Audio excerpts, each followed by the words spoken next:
ये कहानी है शारदा की बहू अंजलि की। अंजलि की शादी तो हो गई, लेकिन वो अपना प्यार ससुराल में बना नहीं पाई। जब देखो मायके में ही घुसी रहती थी। एक दिन शाम का समय सौरभ दफ्तर से घर वापस आता है और जैसे ही वो अपने कमरे में आता है तो देखता है अंजलि अपना बैग तैयार कर रही थी। अंजलि को देखकर सौरभ बोला, क्या बात है अंजलि, फिर मायके जा रही हो? तुम्हारा ससुराल में दिल क्यों नहीं लगता? ससुराल में रहना ही नहीं था तो शादी ही क्यों की? उसकी बात सुनकर अंजलि बोली, मुझे क्या पता था कि शादी के बाद तुम्हारी माँ की जली कटी सुननी पड़ेगी। तुम्हारी माँ की चहेती तो बड़ी भाभी है, जब देखो उनके गुणगान करती रहती है। मुझे नहीं रहना यहाँ पर। तब सौरभ ने कहा, ये तुम माँ के लिए क्या बोल रही हो? तुमने बड़ों की इज्जत करना नहीं सीखा क्या? मुझे समझाने से अच्छा है अपनी माँ को समझाओ। जब देखो बोलती रहती है, पता नहीं कौन सी चक्की का आटा खाती है। सौरभ अंजलि को समझाने की कोशिश करता है।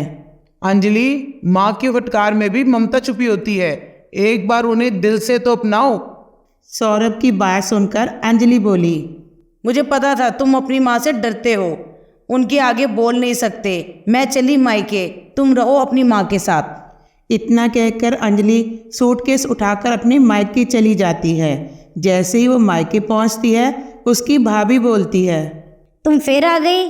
तुम अपने घर टिक कर क्यों नहीं रहती हो? उसकी बात सुनकर अंजलि बोली, भाभी, मैं अपनी माँ के घर आई हूँ। यहाँ आने के लिए मुझे तुमसे परमिशन लेनी पड़ेगी क्या? अंजलि स्वभाव से बड़ी ही चिड़चिड़ी और झगड़ालू थी। उसे किसी की बात सुनने की आदत नहीं थी। अभी वो बातें कर ही रही थी कि उसकी माँ आ जाती है। बेटी को देखकर शारदा बोली, अरे अंजलि, तो फिर अपने ससुराल से लड़ झगड़ कर यहाँ आ गई है? यह सुनकर अंजलि को गुस्सा आ जाता है। माँ, अब तुम शुरू मत हो जाओ। तुम्हें तो मैं हर टाइम गलत ही लगती हूँ। तुम्हें क्या पता, मेरी सास बहुत झगड़ालू है। जब देखो लड़ती रहती है। उनके साथ तो कोई 2 दिन भी ना रहे। और मेरी जेठानी जब देखो मुझ पर रोब दिखाती है, जैसे मैं उस घर की नौकरानी हूँ।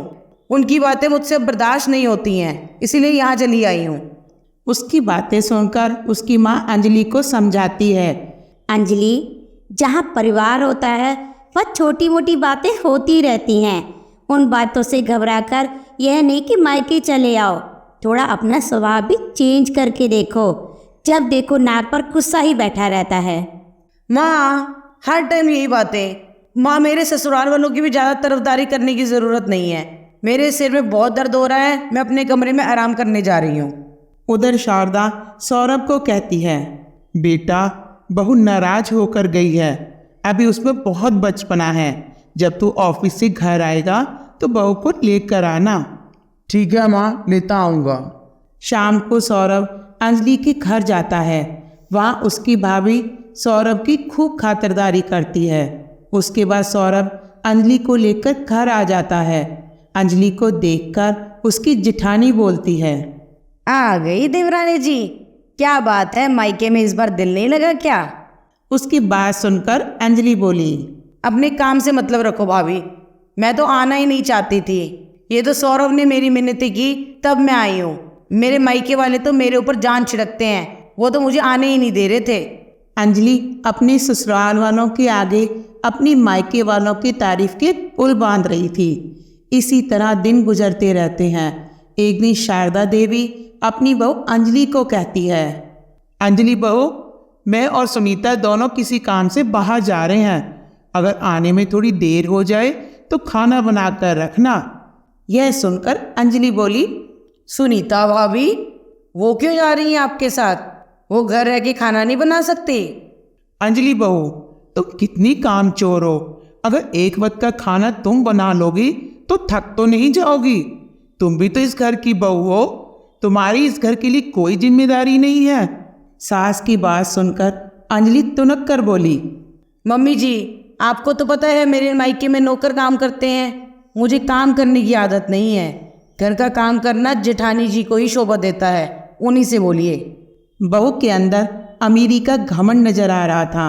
उसकी बात सुनकर शारदा बोली, बहू, इतना घमंड अच्छा नहीं होता। बहू हो, बहू बनकर ही रहो। पैसे का घमंड अपने मायके वालों को दिखाना। मायके वालों पर बात आते ही अंजलि बोली, माँ जी, जब देखो उसकी तारीफ करती रहती हो। जेठानी जी अपने साथ दहेज में एक फूटी कौड़ी भी लेकर नहीं आई हैं और आप उनका मेल मेरे साथ कर रही हैं। जब अंजलि ने सुनीता के मायके वालों को बुरा भला कहना शुरू किया तो सुनीता को गुस्सा आ गया। तुम ठीक कहती हो, तुम्हारा और मेरा कभी मेल नहीं हो सकता। तुमने शादी तो ज़रूर की, लेकिन इस घर को अपना घर नहीं समझा। अपनी सास को कभी माँ का दर्जा नहीं दिया, बस छोटी छोटी बातों को बतंगड़ बनाती रही। पहले लड़ती हो, फिर बैग उठाकर माँ के घर चली जाती हो। बस यही तो करती हो तुम, और तुम्हारा और मेरा मेल किस बात का। यह सुनकर अंजलि बोली, तो मैंने क्या आपको मायके जाने पर रोक लगाई है? जब देखो तुम दोनों मेरे पीछे पड़ी रहती हो। मायके में इतनी ऐशो आराम की जिंदगी जीती हूँ मैं, वो भी तुमसे देखी नहीं जाती। बेटे को भेजकर बुलवा लेती हो। अंजलि बहू, अगर मायके में रहना इतना ही पसंद है तो यहाँ आती ही क्यों हो? जाओ, जाके मायके ही रहो, अब तुम्हें कोई लेने नहीं आएगा। यह सुनकर अंजलि अपना बैग उठाती है और अपने मायके चली जाती है। उसे देखकर अंजलि की भाभी बोली, अंजलि तुम फिर आ गई, कभी तो टिक जाया करो ससुराल में, हर टाइम तुम यहीं पे पड़ी रहती हो। भाभी, क्या मैं अपने मायके नहीं आ सकती? नहीं नहीं, ऐसी बात नहीं है, तुम्हारा ही घर है, जब मर्जी आ सकते हो। अंजलि की आवाज़ सुनकर उसकी माँ भी आ जाती है। अंजलि, अभी 2 दिन पहले तो तू गई है, फिर मायके चली आई, ससुराल में टिक कर क्यों नहीं रहती है? यह सुनकर अंजलि बोली, माँ, ससुराल में सास और जेठानी मुझे जीने कहाँ देती हैं। उनकी बातें सुनकर तो मेरे कान पक गए। वैसे घबराओ मत, देखना सौरभ 2 दिन में ही मुझे लेने आ जाएंगे। अंजलि, ये बात ठीक नहीं है, तुम अपने ससुराल वालों के सीधेपन का गलत फायदा उठा रही हो। माँ, आपको मेरा साथ देना चाहिए, ना कि मेरे ससुराल वालों का। इतना कहकर अंजलि अपने कमरे में चली जाती है। समय गुजरता है, लेकिन इस बार अंजलि को लेने कोई नहीं आता। अंजलि अपने मायके में भाभी से सारा दिन खाने की फरमाइश करती रहती है। उसकी आदतों से उसकी भाभी काफ़ी परेशान हो चुकी थी। एक दिन, भाभी, आज समोसे खाने का बड़ा दिल कर रहा है, और साथ में खट्टी चटनी भी बना देना। उसकी बात सुनकर भाभी बोली, तुम्हारे हाथों में क्या मेहंदी लगी हुई है? रसोई में जाओ और जो खाने का मन है बनाओ और मुझे भी खिलाओ। मैं तुम्हारी नौकर नहीं हूँ, जब देखो मुंह उठाकर मायके चली आती हो। इतना कहकर भाभी कमरे से बाहर चली जाती है। अब रोज रोज उसकी भाभी उसको ताने मारने लगी। एक दिन उसकी भाभी अपने पति को कहती है, रमेश, मुझे अब इस घर में नहीं रहना, मुझे जाने दो। उनकी आवाज़ सुनकर कमला और अंजलि बाहर आ जाते हैं। कमला बहू के हाथ में बैग देखकर बोली, रमेश, बहू कहाँ जा रही है, और वो भी इतनी रात को? माँ जी, आप अपने बेटे से क्या पूछती हो? मैं बताती हूँ। मैं ये घर छोड़कर जा रही हूँ अपनी माँ के घर। मैं आपकी बेटी से बहुत परेशान आ गई हूँ। जब देखो मुंह उठा के मायके में ही घुसी रहती है। इस घर में या तो ये तुम्हारी बेटी रहेगी या मैं। अंजलि यह सुनकर परेशान हो जाती है और भाभी को कहती है, भाभी, आप मेरी वजह से घर छोड़कर मत जाओ, अपनी घर गृहस्थी मत खराब करो। मैं आज ही अपने ससुराल वापस चली जाऊंगी। आप चिंता मत करो, आप आराम से रहो यहाँ पे। यह कहकर अंजलि अपना बैग उठाकर ससुराल जाने लगती है तो उसकी माँ उसको कहती है, अंजलि, जब लड़की की शादी होती है तो ससुराल ही उसका घर बन जाता है। सास को अपनी माँ समझो, उस घर में इतना प्यार डालो कि तुम्हें अपने मायके की याद ही ना आए। छोटी मोटी बातें तो हर घर में होती हैं, अगर हम इन बातों की परवाह नहीं करेंगे तो देखना ससुराल भी मायके जैसा ही लगेगा। माँ की बातें अंजलि सारे रास्ते सोचती रहती है। जैसे ही अंजलि ससुराल पहुँचती है तो उसको देखकर उसकी सास खुश हो जाती है और कहती है, अंजलि बहू, तुम आ गई। तुम्हें यहाँ देखकर मुझे बहुत खुशी हुई है। तुम्हारे बगैर तो ये घर सूना सूना लग रहा था। तुम तो इस घर की रौनक हो।